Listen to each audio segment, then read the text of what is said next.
আমরা জাস্ট কিছুক্ষণের মধ্যেই হোটেল থেকে রেডি হয়ে আমরা বেরিয়ে পড়েছি বিচে যাওয়ার জন্য।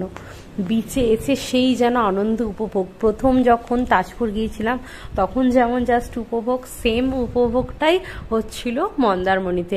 হ্যাঁ, যদিও অনেকটাই রোদ ছিল, কিন্তু রোদটা সমুদ্রের একদম ধারে হয়তো হালকা একটু তাপ লাগছিল, কিন্তু যখন আমরা সমুদ্রের মধ্যে চলে গিয়েছিলাম কিন্তু তখন অতটা তাপ লাগেনি, বেশ হাওয়াটা বেশ ভালোই দিচ্ছিল, আর জলটাও কিন্তু বেশ ঠান্ডাই ছিল, খুব গরম ছিল না।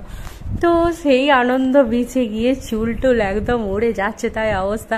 আর বিচ মানেই তো অনবরত হাওয়া, সমুদ্র মানে সেই অনবরত হাওয়া, একদম স্টপ হচ্ছে না কোনো রকম ভাবে।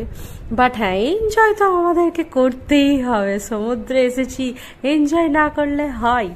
যাই হোক, আমরা একদম নেমে পড়েছি দুজন মিলে সমুদ্রে। আমার আবার বেশি দূর যেতে ভীষণ ভয় লাগে। নাজনীন যদিও আমাকে বলছিল, একটু জোর করছিল যে হ্যাঁ চলো চলো ভালো লাগবে, কিন্তু আমি না যেতে ভয় করছিলাম। মন্দারমণির এই বিচে এসে তো মনে হচ্ছে যেন একদম একারই বিচ, আর কেউ নেই। এত মজা লাগছিল, আর মানে এত ভিডিও করছি, রিলস বানাচ্ছি, চারিদিকে কিন্তু কেউ ছিল না। এই যে আমাদের দুই পুত্র তো হেভি মজা নিয়েছে চরম।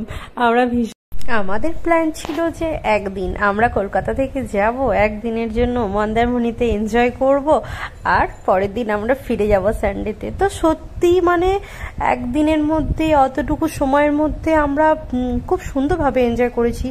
আপনারাও গিয়ে ঘুরে আসতে পারেন, ভীষণ ভালো লাগবে আপনাদেরকে। পরের ব্লগে